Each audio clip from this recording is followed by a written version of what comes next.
Oh boy. You know, one of the questions we get here at the show every once in a while is people saying, "Hey, Steven Larson, how about some prognostication? Are ticket prices ever going to go down?" Well, if this Mark Shapiro fella has anything to say about it, nah. So at this Goldman Sachs Communicopia, I want to go to that, man. That's going to be my new WrestleMania. I want to go to the Communicopia. Every quote I've read from that just seems like it's an infuriating experience unless you're like a CEO. Hey, wait a second. Can't we be CEOs of Going in Raw? I want to go there and talk about what quadrant we could be in. I don't want to use the word quadrant, all right? What quadrant are we in? One, two, three, or four? Delta quadrant? There would be 4 quadrants because quad means 4. You're right about that. We need a wormhole to the gamma quadrant. Anyways, so he said this about TKO's strategy regarding WWE ticket prices. This son of a bitch. These transcripts. This asshole. This fucking capitalist. These transcripts come to you via Fightful. He says this. WWE is not where the UFC is yet on ticket yields. We have our work to do there. We've seen a meaningful increase as evidenced by the 59% margin we did in the second quarter. Gosh. Ticket sales and site fees play a big part in driving that. We know we have more room to go.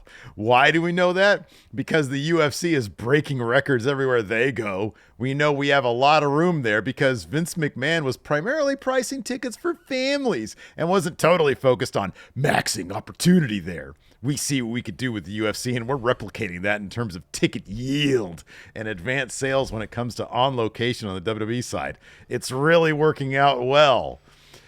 This guy is giving Vince McMahon a face turn. He said, Vince McMahon, he was just doing it for the families who wanted to take their kids out on an affordable night out of entertainment and expose them. Good tickets to a wrestling show at a reasonable price. Yeah, he wanted to let families, these little kids, become WWE fans early and maybe, just maybe, future-proofing our business. No, I don't want to do that. Nowadays, parents have to go to their kids and say, either get a college fund or you go to this wrestling show.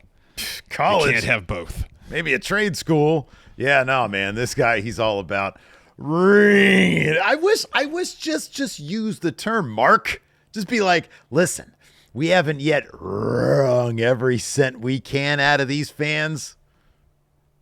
Jesus Christ. Here's the thing, man. And I saw, I think it was Jimmy Van from Fightful made this point on the socials, on the Twitters, I think it was. Mm-hmm. And he said, there's a big difference between the audiences of UFC and WWE. Yes. WWE, like, you see a lot of families there. That's your audience. That's the people that you're selling to. I don't know if it's realistic for WWE to go after the same demographic that UFC goes after. They seem intent on wanting to, though. Boy, they do. In multiple quadrants, I guess, facets, however you want to put it. Like, they want... You know, I don't know if it's just simply corporate strategy or they think there's... I'm trying to figure out how many business kind of buzzwords I can work into this. Yeah. You know, the crossover, which is what, like 13% we had read at one point between UFC fans and WWE fans. But now that both those companies are under the same corporate umbrella, TKO, I wonder if they think, well, we own both companies. Why can't we bring pro wrestling fans to the UFC and vice versa? Here's the thing about UFC fans, though. They want to see people actually fight. Yeah, dude. I mean, that's the big difference is the type of, this is what they can't get through their fucking heads, evidently. I know. It's different types of fans. Yeah. WWE is colorful characters with these, you know, highly athletic, choreographed, staged fights where good guys and bad guys, and then the good guys win. It's fucking fantasy land. You know what I mean? Yeah. Like, it's escapism. That's what they take families there for. That's, by the way, you know, when WWE started scoring their billion-dollar deals, they had to get there by going PG. The entire point was, let's try to wring these families out of their money, but they understood that families only have so much because kids cost a lot of money. And so you're trying to get an audience that I don't even think this fucking audience exists, because what you said is exactly right. If you go to UFC, man, UFC fans, they are into the real fights. They want to see people get knocked the fuck out. And I'm cool with that. That shit's cool as hell when somebody gets knocked the fuck out. It's a lot of fun.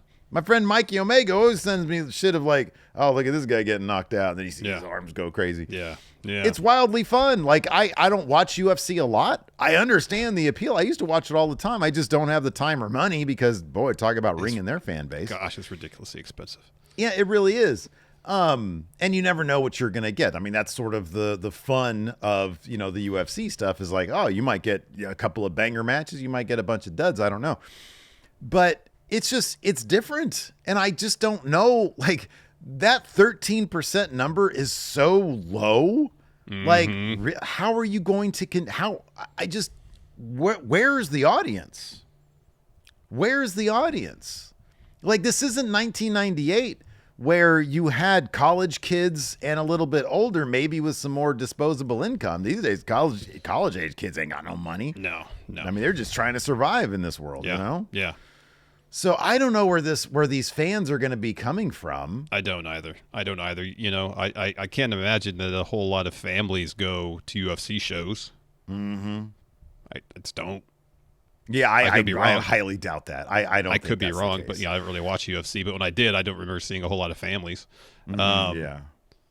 Whereas for quite a while, that's been a large portion of WWE's live event fan base. It's families going to shows together. And if their strategy is intentionally to price them out, which seems to be the case, at least for anything resembling a decent seat at a reasonable price, families, they're up in the nosebleeds. They still got to pay $200 to sit in the very back row of the upper deck. 5 years ago, I think it was, maybe a little bit longer than that, you can get, and it's still expensive, but compared to today, really reasonable.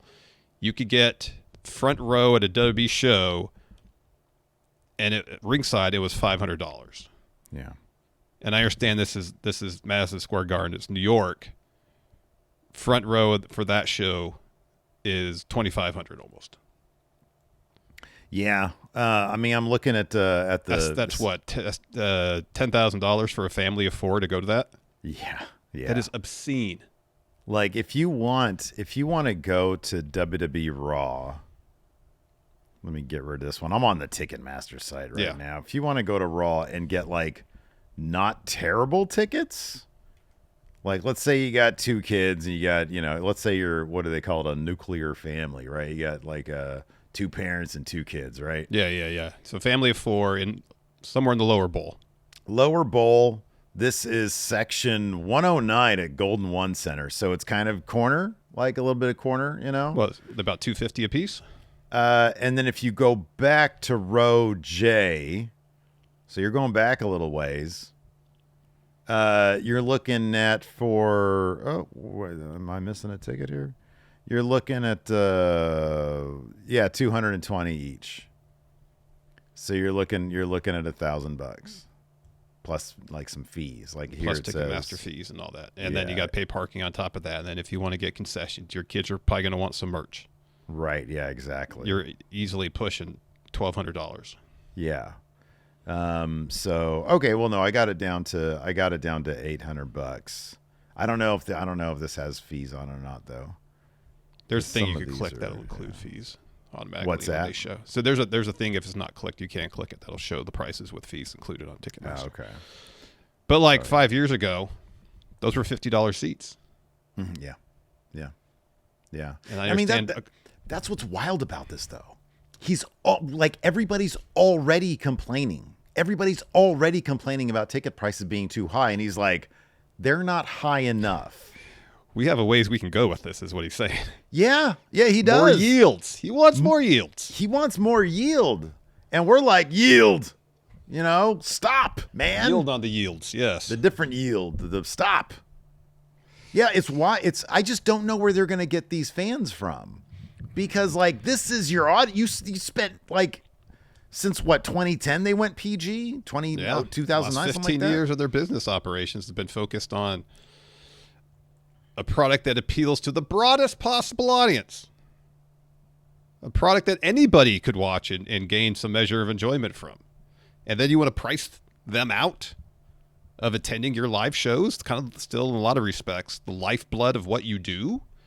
Because if you don't have an engaged audience there at these shows, guess what? Shows often fall flat. Yeah, people who watch UFC, dude, I mean, look, I know they're trying their damnedest with this Unreal, and maybe they've got like a 20-year plan to boost these yields. I doubt that they want to go that long with it. They want money now, like J.G. Wentworth.